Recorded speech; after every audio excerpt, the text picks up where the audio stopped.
Welcome to the Diverse Minds podcast, where we give you the tips, tools, and techniques you need to be a mentally healthy and inclusive leader. Each week, you'll hear about a variety of topics linked to mental health, well-being, and diversity that will enhance both your professional practice and personal well-being.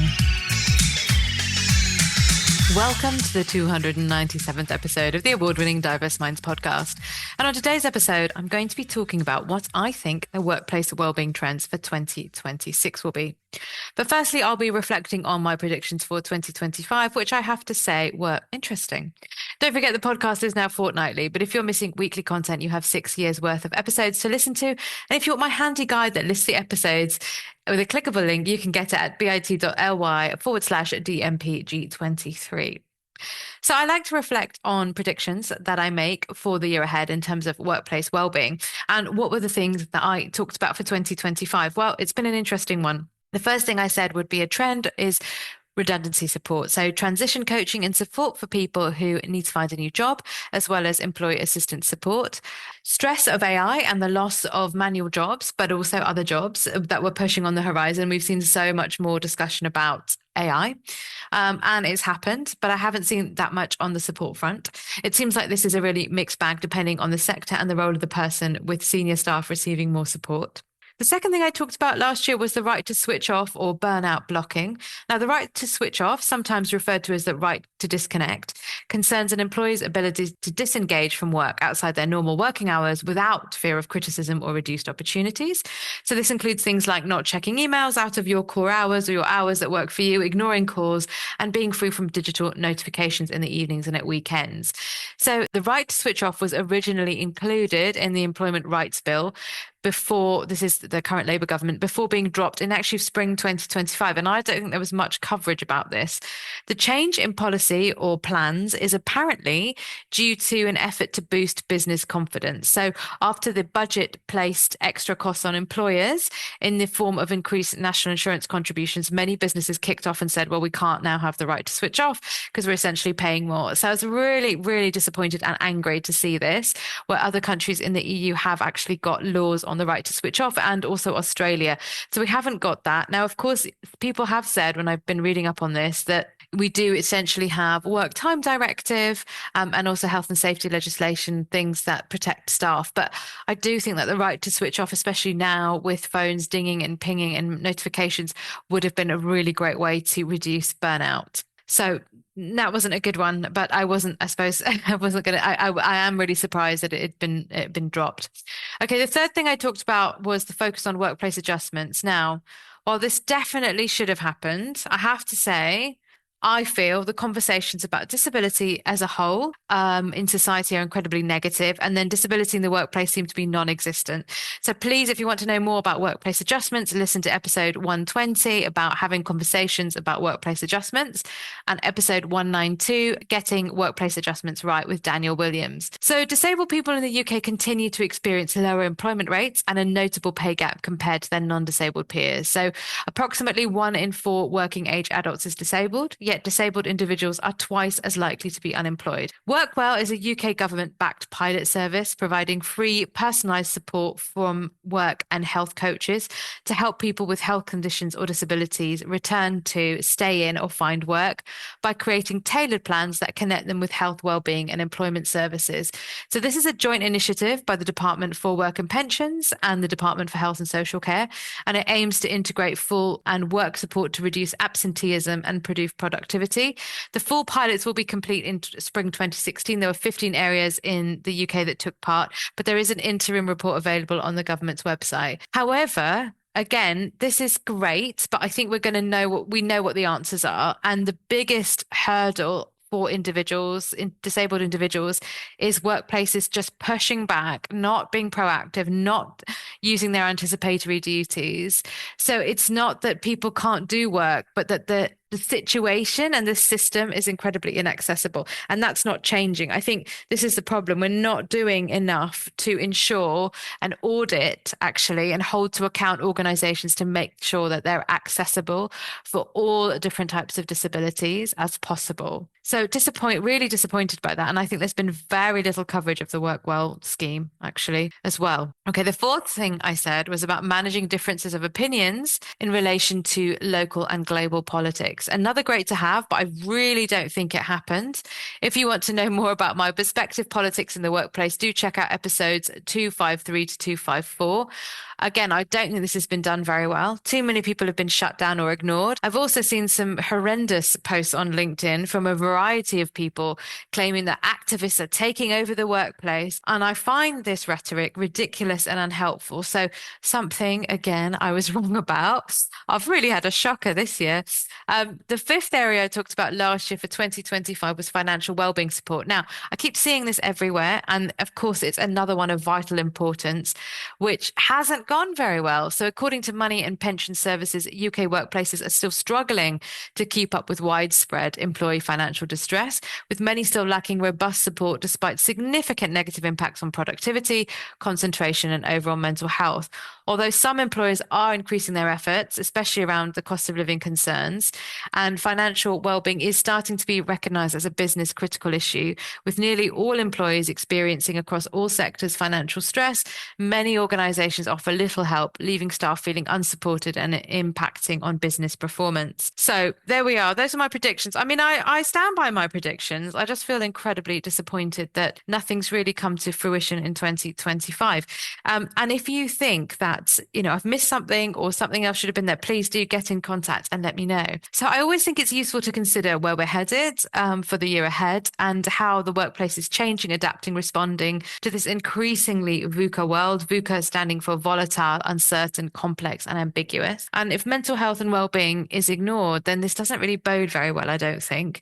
And we know that a lack of workplace well-being initiatives leads to higher stress, burnout, and absenteeism, resulting in lower productivity, decreased job satisfaction, higher employee turnover, which of course then costs because we're recruiting, and we know that recruiting has a cost, difficulty attracting people as talent, and employees then feel unsupported and are more likely to seek employers who prioritize mental and physical health. It's especially pertinent for the younger generations, Generation Z, who expect more support as they're likely to receive higher levels at school and where relevant at university. So I really hope you're enjoying the content of this podcast and want to keep up to date. If you are, then please join my newsletter. When you join my mailing list, you'll receive a copy of my ebook, The Mentally Healthy Leading Manager, and that link is bit.ly/MHLMEBKLNK. Okay, so, what do I think the trends for 2026 are going to be? And I'm laughing because I think, how out am I going to be? But, as I said, in previous years, I'm normally quite good at predicting, but I think my crystal ball may need a good clean. I do feel quite unsure this year. So let's start off with my 5 thoughts, and then let's see this time next year how wrong and then maybe right I was. But as I said, I do stand by my predictions. I think it's a real shame they've not come to fruition. Okay, but let's focus on this year. So number 1 is psychological safety beyond resilience. So psychological safety is the belief that you won't be punished or humiliated for speaking up in the workplace or within your team. There could be ideas, questions, concerns, or making mistakes. And it's a shared expectation held by members of a team that colleagues will not embarrass, reject, or punish each other for sharing ideas. So essentially, it's about working the best way together. And it's not about the perfect team or workplace. Doesn't mean that everyone's going to be best friends and adores each other, but it is about creating an environment where people have the workplace community at its heart. If you want to know more, do check out episode 245, What is Psychological Safety at Work? So resilience is more focused on the individual. Psychological safety is about systems and creating this, how this can be inculcated. There's a lot more conversation about psychological safety. It is a buzz topic, but how will it be embedded in an organization-wide approach? And bullying needs to be weeded out and eliminated. This is to be seen, but let's see. I think we're going to have a lot more conversations about this, but in terms of tangible actions, that's the bit for me that's the less see. Okay, secondly, I think the trend is going to be for AI therapy and counseling, which I have to say terrifies me quite a lot. So, AI therapy and counseling is the use of artificial intelligence powered tools like chatbots or apps designed to support mental health and emotional well-being. So, these are things that will stimulate aspects of traditional therapy like conversations, reflection, and coping strategies. But let's be clear, it's not the same as human therapists who go through training or, any kind. This could be traditional therapy, this could be arts therapy, it could be a number of things. They are not licensed mental health professionals, these tools. I think they're helpful for signposting. So if we have an app or a chatbot, someone says, I need information on financial well-being, and then you have a list of options, and then you are signposted to a human. I think that's fine. But in and of itself, for the therapy and counseling, I do worry about that because it cannot diagnose mental illness. It shouldn't replace human therapy, especially for any kind of severe crisis, complex conditions. It should absolutely not be handling emergencies, especially not on its own. And I'm worried that this is not going to be understood in depth by people, particularly decision makers. And it was going to be another pacifier tool. And will people get the help they deserve? But I think in terms of trends, we're going to see that. Third area is wellbeing support specifically for middle managers. Now, I really, really hope we see this. And when I was doing my research for this episode, I read about concerns of manager burnout, how they continue to rise in 2025, and many middle managers, of which I used to be one and I know very well, reported feeling overwhelmed and underprepared, with a knock-on effect felt across teams in the form of strained relationships, reactive decision making, and reduced morale. So it's thought that as a result of this, organizations are going back to that group of people. They're investing more seriously in coaching and leadership development. But I don't think that's the whole answer. I think, again, we need to look at a systemic approach, and it shouldn't be on the individual. The idea is to build capacity and confidence at this critical level. So I really hope, as this is my focused area, I love supporting middle managers because you're managing upwards, you're also managing a team, you're trying to get the best from the team, you're trying to meet the needs of an organization, and also create your own style in terms of leadership development. So I'm really hoping there will be more dedicated provision for this group of people. And I hope that I will be working with more middle managers in the year ahead. But let's see. This is from the research, but I can see that this is a crucial area. Okay, the fourth area is neurodivergent support for staff. So with increasing number of diagnostic reports that people are obtaining, staff, particularly around for ADHD, so clinical diagnosis, there's going to have to be solid support for neurodivergent conditions. So by solid support, I mean work needs assessments, recommendation, training for managers, ongoing specific coaching, not generic coaching, neurodivergent coaching by trained neurodivergent coaches to support people, as well as an understanding of specific mental health support. So I'm really pleased to say that one of my last things I did in 2025 was I trained and did the qualification. I completed the work needed to qualify as an OCN level 4 work needs assessor for neurodivergent conditions, covering all neurodivergent conditions. So really excited about that. I can carry out work needs assessments. So that is very different. It's not a clinical assessment. So someone might have a clinical assessment. They might also just be struggling in the workplace, and it's doing the assessment on that and how it applies to the workplace. So more information to come on that. Really excited to be adding that as a strand of work. But for more information about neurodivergent support, please check out episodes 58, Neurodiversity, Race and Culture with Janet Morgan, episode 79 with Jeanette Beetham, who I trained with, and that episode's all about neurodivergent support. Episode 173 with Akwayemi Claude Garnett Akisanya, who talks about the lack of neurodivergent support in education as a young Black man. Episode 187 with Reena Anand about autism, race and culture, and her journey to being an autism advocate. And the link for all those episodes is in the show notes. Right, the fifth area, drumroll please, is no change. Given the fact that nothing much happened last year that I thought would or should, my prediction now for this year is no change, that we will carry on. And sadly, there will be increased tribunals, internal cases, and a reactive approach, as we often see.